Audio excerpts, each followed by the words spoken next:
بسم الله الرحمن الرحيم. بسم الله الرحمن الرحیم الحمد للہ وکفا وسلام علی عباده الذین اصطفى اما بعد. عزیز طلبہ، نور الایضاح کتاب کی آج ہماری یہ نشست نمبر 40 ہے، اور آج کی کلاس میں بھی ہم اسی فصل کو آگے لے کر چلتے ہیں اور اس کو مکمل کریں گے جو ہم نے گزشتہ کلاس میں شروع کی تھی، فصل فی کیفیت ترکیب الصلاۃ. اور ہم نے بتایا تھا کہ نماز کے طریقے میں ان مصنف نے سب سے پہلے پہلی رکعت کی تفصیلات ذکر کی ہے جو ہم نے مکمل پڑھ لی تھی. آج کی نشست میں ہم دوسری رکعت کو شروع کر رہے ہیں، الرکعۃ الثانیہ، کہ دوسری رکعت کا کیا طریقہ ہے. تو فرماتے ہیں کہ والرکعۃ الثانیۃ کالاولی الا انہ لا یثنی ولا یتعوذ. کہتے ہیں کہ دوسری رکعت بھی پہلی رکعت کی طرح ہے، مگر یہ ہے کہ نماز پڑھنے والا ثنا نہیں پڑھے گا اور تعوذ بھی نہیں پڑھے گا. ٹھیک ہے، کیونکہ پہلی رکعت کا جو مکمل طریقہ آپ کو بتایا تھا اس میں سبحانک اللہم، پھر تعوذ، تسمیہ، قرات وغیرہ کی تفصیلات بتائی تھی. تو آپ کو بتا رہا ہے کہ بالکل اسی طریقے سے ہیں. ہاں البتہ یہ کہ جب آپ دوسری رکعت شروع کریں گے تو ثنا اور تعوذ جو ہے وہ نہ پڑھے. اچھا جی، اور یہاں سے اب یہ تو ایک چھوٹا سا نقطہ تھا ایک ہی اس سے متعلق. اب یہاں سے آپ کو بتا رہے ہیں کہ مواضع رفع الیدین، ہاتھوں کو اٹھانے کے مقامات کون کون سے ہیں. ٹھیک ہے، یہ بات ذہن میں رکھیے کہ نماز کے اندر ہاتھوں کو اٹھانے کے مقامات کون کون سے ہیں، اور اس میں فقہا کا اختلاف ہے. کچھ فقہا فرماتے ہیں رکوع کے لیے جاتے ہوئے بھی ہاتھ اٹھائے، رکوع سے اٹھتے ہوئے بھی ہاتھ اٹھائے، سجدے کے لیے جاتے ہوئے ہاتھ اٹھائے. لیکن فقہا حنفیہ کے ہاں نماز کے اندر صرف اور صرف 2-3 مقامات ہیں جہاں پر آپ ہاتھوں کو اٹھا سکتے ہیں کانوں تک. ایک تو تکبیر تحریمہ کے وقت، ٹھیک ہے، جو بھی نماز آپ شروع کر رہے ہیں. دوسرا وطر کے اندر جب آپ دعا قنوت پڑھے تو آپ دونوں ہاتھوں کو اٹھائیں گے. اور تیسرا جو ہے وہ عیدین کی نماز کے اندر، جب عید کی نماز میں جب آپ زائد تکبیریں پڑھتے ہیں تب ہاتھ اٹھائیں گے. یہ 3 مقامات ہیں. ان 3 مقامات کے علاوہ آپ نماز کے اندر ہاتھ نہیں اٹھائیں گے. ہاں نماز کے علاوہ کچھ مقامات ایسے ہیں جہاں پر ہاتھوں کو اٹھایا جا سکتا ہے، وہ مقامات یہاں مصنف نے ذکر کیے ہیں. تو ذرا دیکھتے ہیں کہ کون کون سے مقام پر ہاتھوں کو اٹھانا سنت ہے. پہلے تو یہ نماز سے متعلق دیکھیے، فرماتے ہیں لا یسن رفع الیدین الا، کہ ہاتھوں کو اٹھانا مسنون نہیں ہے مگر عند افتتاح کل صلاۃ، ہر نماز کے افتتاح یعنی شروع کرنے کے وقت، وعند تکبیر القنوت فی الوتر، وتر میں دعائے قنوت کی تکبیر کے وقت، وتکبیرات الزوائد فی العیدین، اور عیدین میں زائد تکبیرات کہتے وقت. یہ 3 مقامات ہیں جہاں پر آپ ہاتھوں کو اٹھانا مسنون ہے. اس کے علاوہ نماز کے علاوہ جو مقامات ہیں وہ یہ مقامات ہیں. ذرا دیکھیے، وحین یری الکعبہ، جب انسان پہلی بار خانہ کعبہ کو دیکھتا ہے تو اس وقت بھی علماء نے لکھا ہے کہ ہاتھوں کو اٹھانا یہ یعنی آسمان کی طرف دعا کی شکل میں ہاتھ اٹھانا یہ مسنون ہے. نمبر 5، وحین یستلم الحجر الاسود، اور جس وقت حجر اسود کا استلام کیا جائے. یہ ذہن میں رکھیے گا، باقی انشاءاللہ تفصیلات بعد میں آپ کتاب الحج وغیرہ میں دیکھیں گے کہ جب انسان طواف کرتا ہے تو حجر اسود سے شروع کرتا ہے. تو حجر اسود سے شروع کرتے وقت انسان استلام کرتا ہے کہ سینہ اور چہرہ حجر اسود کی طرف کر کے اور پھر دونوں ہاتھوں کو اٹھاتا ہے. اور تو وہ ایک جو استلامی حجر اسود کا جو طریقہ ہے اس وقت بھی ہاتھوں کو اٹھایا جاتا ہے. باقی اس کی تفصیلات انشاءاللہ ہم پھر کتاب الحج کے اندر پڑھیں گے کہ اس کا مکمل طریقہ کیا ہے، اور اگر وہ قریب انسان نہ جا سکتا ہو تو دور سے کیا کرنے کا کیا طریقہ ہے وغیرہ وغیرہ. نمبر 6، وحین یقوم علی الصفا والمروہ، صفا پر جب کھڑا ہو اور مروہ پر اس وقت بھی دعا کے لیے ہاتھ اٹھا سکتے ہیں. وعند الوقوف بعرفہ، اور مزدلفہ ہے، حج کے موقع پر جب انسان عرفہ کے اندر وقوف کرتا ہے اور مزدلفہ کے اندر اس وقت بھی ہاتھوں کو اٹھا سکتے ہیں دعا کے لیے. وبعد رمی الجمرۃ الاولی والوسطی، جمرہ اولی اور وسطی کی رمی کے بعد، آپ کو پتہ ہے حج کے موقع پر جمرات مارے جاتے ہیں، کنکریاں ماری جاتی ہیں، اور وہ 3 ستونوں کو، تو پہلی ستون کو جمرہ اولی، دوسری کو جمرہ وسطی، تو ان دونوں کے بعد جو ہے ہاتھوں کو اٹھا کر دعا کیا جا سکتا ہے. نمبر 12، وعند دعائہ بعد فرارہ من التسبیح عقب الصلاۃ، نماز کے بعد تسبیح سے فارغ ہونے کے بعد جب دعا کرے تو اس وقت بھی آپ دونوں ہاتھوں کو اٹھا سکتے ہیں، کیونکہ دعا کے لیے ہاتھوں کو اٹھانا مسنون ہے اور یہ کوئی حرج نہیں. تو بہرحال یہ ذہن میں رکھیے گا کہ پیچھے جو ہاتھوں کو اٹھانے کا تذکرہ تھا وہ تو کانوں تک اٹھانے کا تذکرہ تھا، اور یہ جو بعد میں آ رہا ہے ان میں سے کچھ وہ ہے کہ ان میں کچھ دعا کے لیے ہاتھ اٹھائے جاتے ہیں، جس طرح دعا کے لیے ہاتھ اٹھانے کا طریقہ ہے. ٹھیک ہے، اور اصطلاح حجر کے اندر دونوں ہاتھوں کی جو ہتھیلیاں ہیں وہ حجر اسود کی طرف کر کے اس کو ہاتھوں کو اٹھایا جاتا ہے. تو بہرحال یہ طریقہ ہے اور مقامات ہے جہاں پر ہاتھوں کو اٹھایا جاتا ہے. اب یہاں سے ہم دیکھیں گے کہ پہلا قاعدہ کیسے کریں گے. ٹھیک ہے, دوسری رکعت مکمل ہو گئی, جس طرح پہلی رکعت پڑھی تھی, تو دوسری رکعت کے دوسرے سجدے سے فارغ ہونے کے بعد اب بیٹھنا ہے. تو جب بیٹھے گا تو اس کا کیا طریقہ ہے, وہ یہ ہے. دیکھیے, کہتے ہیں وَإِذَا فَرَغَ مِن سِجْدَتَيْ الرَّكْعَةِ الثَّانِيَةِ, جب دوسری رکعت کے دونوں سجدوں سے انسان فارغ ہو جائے تو پھر یوں طریقہ کرے بیٹھنے کا. افترش رجلہ الیسرا وجلس علیہا, اپنے بائیں پاؤں کو پھیلائے اور اس کے اوپر بیٹھ جائے. نمبر 2, وَنَصَبَ يُمْنَاهُ, دائیں پاؤں کو کھڑا کرے, وَوَجَّهَ أَصَابِعَهَا نَحْوَ الْقِبْلَةِ, اور اس کی انگلیوں کو قبلے کی طرف متوجہ رکھے. نمبر 3, وَوَضَعَ يَدَيْهِ عَلَى فَخِذَيْهِ, اور اپنے دونوں ہاتھوں کو اپنے رانوں پر رکھے, وَبَسَطَ أَصَابِعَهُ, اور اپنی انگلیوں کو سامنے کی طرف پھیلا دے. وَالْمَرْأَةُ تَتَوَرَّكُ, اور عورت تورک کرے گی. اس کا طریقہ ہم نے پیچھے بھی پڑھا تھا کہ دونوں پاؤں کو دائیں طرف پھیلا کر دائیں پہلو سے نکال دے اور بائیں پہلو پر بیٹھ جائے. وقرأ تشہد ابن مسعود رضی اللہ عنہ, اور فقہاء حنفیہ کے ہاں جو تشہد پڑھا جاتا ہے وہ حضرت عبداللہ ابن مسعود رضی اللہ عنہ کا تشہد ہے, تو اس کو پڑھے جس طرح ہم پڑھتے ہیں نا, التحیات للہ, وہ آگے آ رہے ہیں.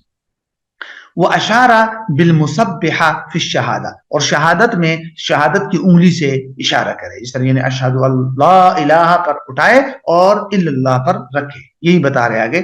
یرفعها عند النفی, نفی کے وقت اٹھائے لا الہ, اور رکھے اس بات پر الا اللہ پر. ولا يزيد على التشهد في القعود الاول, اور پہلے قاعدے میں تشہد پر کچھ بھی اضافہ نہ کرے, بس عبدہ و رسول تک پڑھے اور اس کے بعد درود وغیرہ نہ پڑھے, ورنہ تو اس سے جیسا لازم ہو سکتا ہے. تو وہ تشہد ابن مسعود رضی اللہ تعالیٰ عنہ کی جو ہے وہ کون سا ہے, وہ یہ ہے التحیات للہ والصلوات والطیبات, السلام علیک ایھا النبی ورحمۃ اللہ وبرکاتہ, السلام علینا وعلی عباد اللہ الصالحین, اشہد اللہ الہ, یہاں انگلی اٹھانی ہے, ٹھیک ہے, لا الہ اور الا اللہ پر رکھنی ہے, واشہد ان محمدا عبدہ ورسولہ. نماز کا تتمہ. اچھا جی, یہ اس میں کچھ اختتامی طور پر کچھ باتیں آپ کو بتائیں گے. تو فرماتے ہیں کہ وقرأ الفاتحہ فیما بعد الاولیین, پہلی دو رکعتوں کے بعد کی جو رکعت ہوتی ہے, یعنی مغرب کی آخری رکعت اور باقی 4 رکعت والی جو فرض نماز ہے, ظہر عصر اور عشاء, ان میں جو فرض کی پہلی 2 رکعت کے بعد والی 2 رکعت ہے وہ, اس میں صرف سورہ فاتحہ پڑھے گا. اچھا جی, پھر آخر میں کیا کرے گا, یعنی بالکل آخری قاعدہ, تو کہتے ہیں ثم جلس, پھر بیٹھ جائے, وقرأ التشہد, تشہد پڑھے, اور تشہد کے بعد یہ بھی پڑھے, ثم صلی علی النبی صلی اللہ علیہ وسلم, پھر سرور عالم صلی اللہ علیہ وسلم پر درود پڑھے جس طرح ہم پڑھتے ہیں اللہم صلی علی محمد. اور ثم نمبر 4, ثم دعا بما یشبہ القرآن والسنہ, اور پھر اس کے بعد دعا کرے ایسے الفاظ سے جو قرآن اور سنت کے مشابہ ہو, جس طرح ہم پڑھتے ہیں نا اللہم ربنا آتنا فی الدنیا حسنہ, تو ان الفاظ میں پڑھے, اور اس طرح کے الفاظ کے ساتھ دعا نہ پڑھے جو کلام الناس کے مشابہ ہو, یا اللہ مجھے وہ چیز عطا کر, یا اللہ مجھے وہ بیماری دور کر, اور اس طرح کر کے الفاظ کے ساتھ جو کلام الناس کے مشابہ الفاظ نہ ہو, تاکہ نماز کے اندر کلام نہ آ جائے. نمبر 5, ثم سلم یمینا و یسارا, پھر دائیں اور پھر بائیں سلام پھیرے اور یوں پڑھے السلام علیکم ورحمۃ اللہ, ناوی من معه کما تقدم, اور جو اس کے ساتھ سلام کے اندر ان کی نیت کرے, جس طرح ہم پیچھے پڑھ چکے ہیں کہ کن کن لوگوں کی نیت کرے گا, امام, مقتدی, منفرد, کس سلام کے اندر کن لوگوں کی نیت کرے گا, وہ ہم نے اس سے پہلے والے نشست کے اندر جو سنتیں پڑھ رہے تھے ہم نماز کی, اس کے اندر ہم نے تفصیل کے ساتھ وہ پڑھ لیا تھا. تو بہرحال یہ نماز کی کیفیت کا طریقہ اور مکمل ہو گیا. اب یہاں سے ہم باب الامامت شروع کر رہے ہیں کہ امام کا امامت کا کیا حکم ہے, اور امام کی شرائط کیا ہے, اور کسی امام کی اقتداء کی شرائط کیا ہے, اور اس حوالے سے کیا تفصیلات ہیں, وہ اس باب کے اندر انشاءاللہ ہم پڑھتے ہیں.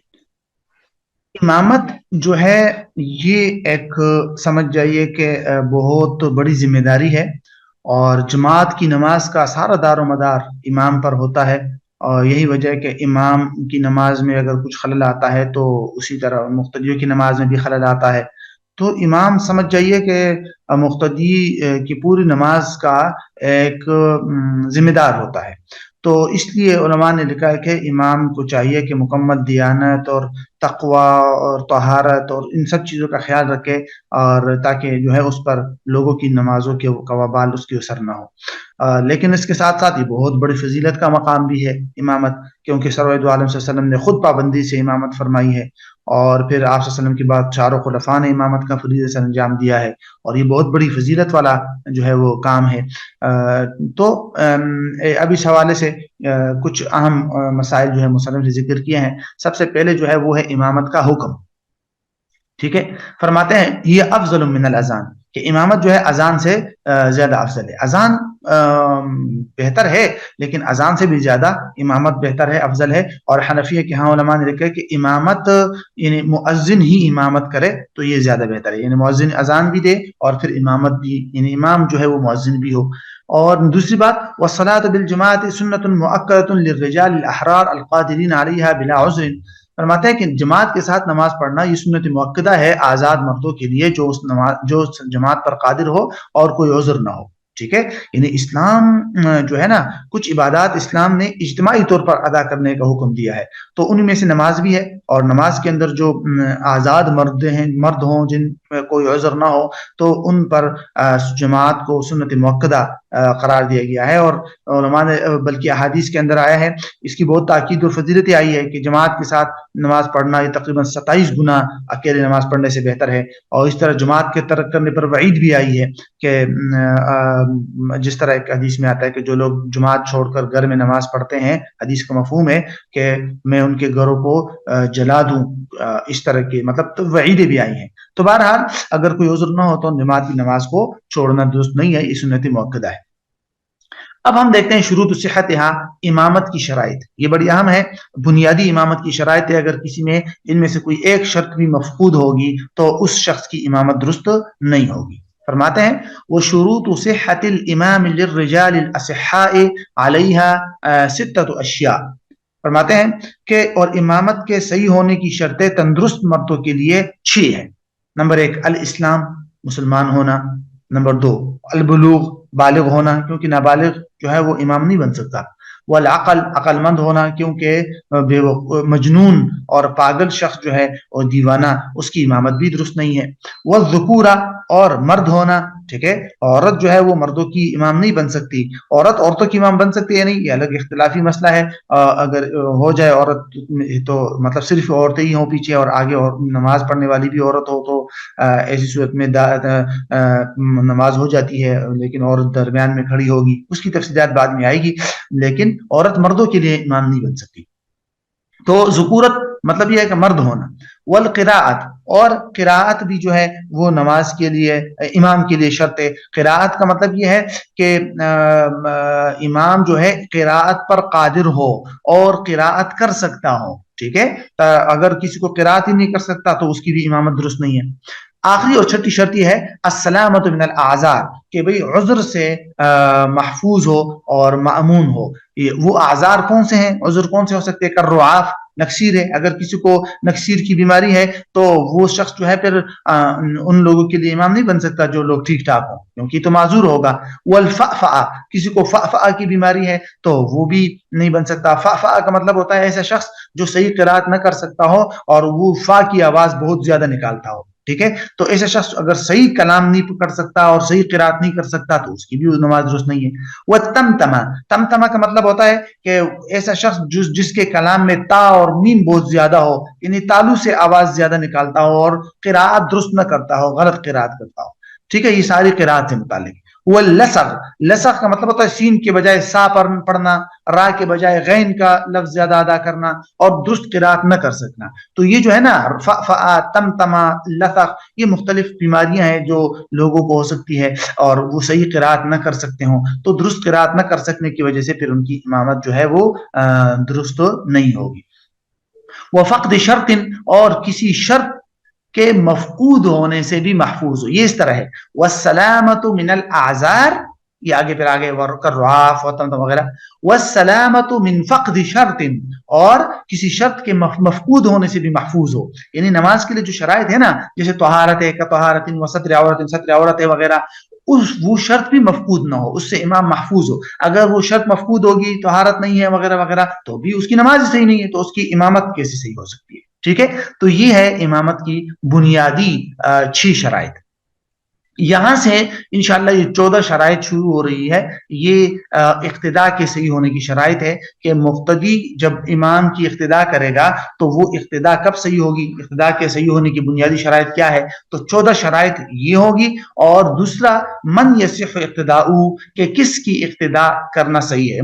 انسان کی مختلف احوال ہو سکتی ہے نا، کہ امام جو ہے وہ کون سی نماز پڑھ رہا ہے، مقتدی کون سی نماز پڑھ رہا ہے، تو کون سا مقتدی کس امام کی اقتداء کر سکتا ہے. وہ دوسرا عنوان یہ ہو جائے گا. تو یہ دو عنوانات ہیں، ان کو انشاءاللہ پھر ہم اگلی نشست کے اندر پڑھیں گے، اور پھر اس کے بعد ہمارا یہ باب الامامت مکمل ہو جائے گا. اور اس کے بعد جو باب ہمارا شروع ہو رہا ہے وہ ہے انشاءاللہ باب ما یسقط حضور الجماعہ، کہ مطلب کون کون سے ایسے اعذار ہے جس کی بنیاد پر انسان جو ہے وہ جماعت ترک کر سکتا ہے اور جماعت کی نماز جو ہے وہ چھوڑ سکتا ہے. پھر یہ آگے صفوں کی ترتیب اور کون شخص نماز کا امامت کا زیادہ حقدار ہے، یہ ساری تفصیل انشاءاللہ پھر ہم اگلی نشست میں پڑھیں گے.